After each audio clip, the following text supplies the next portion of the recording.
Have you ever really stopped to think about what's going on inside you, like right now? Well, you might want to strap in because we are about to shrink down and take an absolutely incredible voyage into the most fascinating universe there is, your own body. Our journey starts now. I know, that sounds like a pretty huge claim, right? But it's true. From your brain to your bones, your body is the most complex, the most amazing machine in existence. Forget the latest smartphone, the original high-performance machine is you. And you know what? I'm gonna prove it. Okay, think about it like this. We've built some amazing cameras, right? They can capture these stunning high-def images. But even the best of them, they just can't compete with the human eye. Your eye can focus more accurately and adjust to light way faster than any lens we've ever managed to engineer. It's a total masterpiece of biological design. And computers? Oh yeah, they can crunch numbers at lightning speed, for sure. But there is no computer on Earth that can even come close to the sheer creativity and problem-solving power of the human brain. It's the original supercomputer, capable of writing music, inventing things, and just understanding other people. Or how about an all-terrain vehicle? One of those monster trucks built to handle any environment. Well, guess what? You're better. The combination of your skeleton and your muscles allows you to walk, run, jump, swim, climb. You can get over almost any obstacle. We are the ultimate adaptable vehicle. So it's one thing to say the body is a masterpiece, but how do we even know any of this? I mean, if it's all so complex and hidden away, how did we get our first peek inside this incredible world? Well, that's a story that's been centuries in the making. For the longest time, the inside of the human body was a complete mystery. The only way to see what was going on was, well, not ideal. But then a series of incredible breakthroughs started to peel back the layers, one by one, making our view into this inner space clearer than anyone could have imagined. It all really kicked off in the 1600s when the very first microscopes revealed this hidden universe of tiny, living cells. Wild. Then jump forward to 1895, a total game changer. X-rays. Suddenly we could see our own skeletons without making a single cut. Things really sped up in the 1970s with tech like MRI, giving us these detailed pictures of our organs and soft tissues. And that brings us to today, where we can actually pilot tiny cameras directly inside the body, which is exactly where we're going next.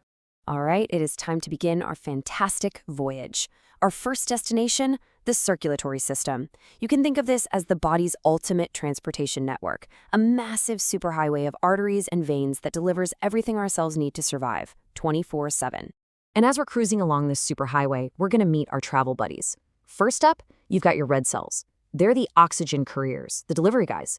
Then you've got the white cells, who are like the body's police force, always on patrol, hunting for invaders. And finally, the platelets. They're the 24/7 emergency repair crew, ready to patch any leak at a moment's notice. And when I say we have travel buddies, I mean it. We are not alone on this trip, not even close. We are surrounded by about 25 trillion red blood cells. Just let that sink in. That's more than 3,000 times the number of people on the entire planet, all packed inside you. Now, these biological roadways, they have their own rules of the road. We start out in the arteries. Think of them as these big, high-pressure freeways leaving the heart.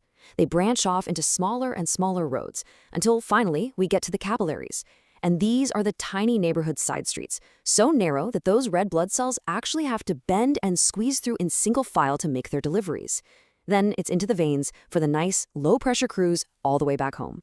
So just how big is this whole network? Well, if you could take all of the blood vessels from just one adult, all the arteries, veins, and capillaries, and lay them out end to end, they would stretch for an unbelievable 60,000 miles. Okay, let's try to wrap our heads around that for a second. 60,000 miles. That is enough to circle the entire planet more than twice. And all of that, every last inch, is intricately packed inside each and every one of us. It's just a staggering thought, isn't it? So what powers this incredible system? What's pushing all that blood through a network that could wrap around the entire world? Well, at the center of it all is the most reliable, most powerful engine ever built, the heart. You know, the beat of your heart, that thump-thump, it feels like one single thing, doesn't it? But it's actually this beautifully coordinated three-step dance. It starts when the top chambers, the atria, relax and fill up with blood. That's step 1. Then, step 2, they squeeze together, forcing all that blood down into the bigger, more powerful ventricles below. And finally, step 3, pump. Those ventricles contract with incredible force, pushing blood out to the lungs and the rest of your body. It's a constant rhythm of relax, squeeze, pump, a perfect sequence repeating every single second of your life. So, our trip through the bloodstream is coming to an end. But as we zoom back out to see the big picture, you have to ask yourself, what's next? What does the future of this kind of exploration even look like? Where is this whole journey ultimately going? Well, get this. The next generation of explorer, it's not going to be human. Instead, imagine microscopic, remote-controlled robots with their own little cameras, lights, maybe even tiny surgical tools. These nanobots could one day navigate our bloodstream all on their own, finding problems and fixing them from the inside without anyone ever having to make a cut. And this brings us to one last, truly awe-inspiring thought. Today, we just took a quick tour of one single system. But what secrets are we going to unlock when we can send these tiny Voyagers absolutely anywhere, into the deepest folds of the brain or the smallest branches of the lungs? What will we discover about ourselves when every single corner of our own inner space is finally within reach?